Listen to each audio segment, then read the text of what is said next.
अतीक अहमद के बाद मुख्तार अंसारी पर सीएम योगी आदित्यनाथ की गिरी गाज। कोर्ट ने सुनाया फैसला, बिलक बिलक कर रोने लगा मुख्तार अंसारी। मुख्तार अंसारी पर सीएम योगी का गुस्सा फूटा, रहम की भीख मांगता रहा माफिया। मुख्तार बाबा ने अंसारी ब्रदर्स को मिट्टी में मिला दिया। यूपी का सबसे बड़ा डॉन एक फैसले के बाद मुंह के बल गिर गया। मुख्तार के खिलाफ सीएम योगी का एक्शन प्लान समझिए। मुख्तार अंसारी पर वैसे तो दर्जनों मुकदमे दर्ज हैं, लेकिन एक फैसले ने मुख्तार अंसारी के पैरों तले जमीन खिसका दी और उसके भाई अफजाल अंसारी पर भी सीएम योगी का गुस्सा फूटा और कोर्ट ने ऐसा आदेश दिया जिसके बाद अंसारी ब्रदर्स फूट फूट कर रोने लगा और सीएम योगी ने दोनों भाइयों की पिछली करतूत का पूरा इंसाफ कर दिया है, क्योंकि दोनों भाइयों का आपराधिक इतिहास देखा जाए तो बेहद खतरनाक और खौफनाक दिखाई देगा। क्योंकि मुख्तार अंसारी पर माफियागिरी, हत्या, रंगदारी जैसे संगीन आरोप हैं, तो वहीं अफजाल अंसारी पर भी हत्यारे का कलंक लगा हुआ है।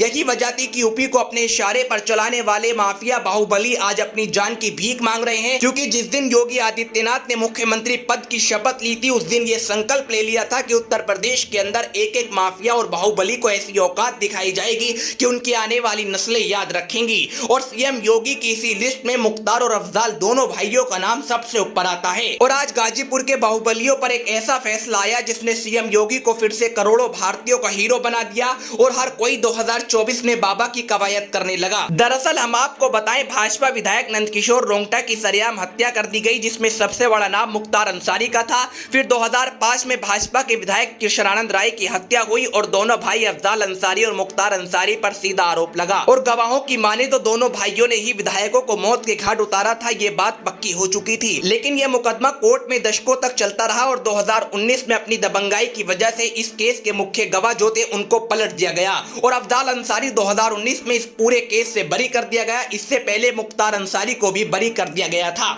लेकिन गैंगस्टर एक्ट के तहत मुकदमा दर्ज था और बाहुबली होने की वजह से गवाहों का पलटना सीएम योगी को बिल्कुल हजम नहीं हुआ। उन्होंने बांदा जेल से न्यायालय तक दोनों को नस्तनाबूद करने का पूरा प्लान तैयार कर लिया और गाजीपुर एमपी एमएलए कोर्ट ने दोनों भाइयों के खिलाफ ऐसा सख्त एक्शन लिया जिसके बाद अफजाल अंसारी की सांसदी जाना तय हो गई और मुख्तार अंसारी भी अपने जीवन में कभी लोगों को धमकाने का काम नहीं करेगा और किसी को मौत के घाट उतारने की सोच भी नहीं सकता। एमपी एमएलए कोर्ट ने मुख्तार अंसारी की जान को खतरा देखते हुए वीडियो कॉन्फ्रेंसिंग के जरिए पेशी पर हाजिर होने का आदेश जारी किया और फिर कोर्ट में कार्रवाई हुई और बाहुबली मुख्तार अंसारी को 10 साल की सजा का ऐलान कर दिया गया। क्योंकि कोर्ट के फैसले से ये बात तो निश्चित हो गई कि अफजाल अंसारी का राजनीतिक करियर खत्म होने की कगार पर है और सीएम योगी ने साफ कर दिया कि अतीक अहमद के बाद मुख्तार अंसारी को मिट्टी में मिलाने का काम शुरू हो चुका है। क्योंकि जिस तरह से दोनों भाइयों पर बैक टू बैक फैसला और विधानसभा में खड़े होकर मुख्यमंत्री योगी आदित्यनाथ का यह कहना कि यूपी के बड़े बड़े बाहुबलियों को ऐसा सबक सिखाया जाएगा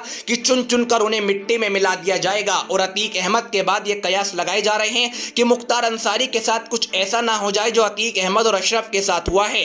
यही वजह है कि मुख्यमंत्री योगी आदित्यनाथ से लेकर न्यायालय का सख्त आदेश है कि सुरक्षा में कोई चूक नहीं होनी चाहिए और यही वजह थी कि आज पूरा गाजीपुर छावनी में बदला हुआ था और सुरक्षा के पुख्ता इंतजाम देखे गए। लेकिन अब देखने वाली बात होगी सीएम योगी आदित्यनाथ का मुख्तार अंसारी को लेकर अगला कदम क्या होगा। सीएम योगी बाहुबली मुख्तार को मिट्टी में मिलाने का काम करेंगे या फिर सजा होने के बाद कुछ सालों में उसे बेल पर रिहा कर दिया जाएगा। आपको क्या लगता है? अपनी राय जरूर दीजिएगा।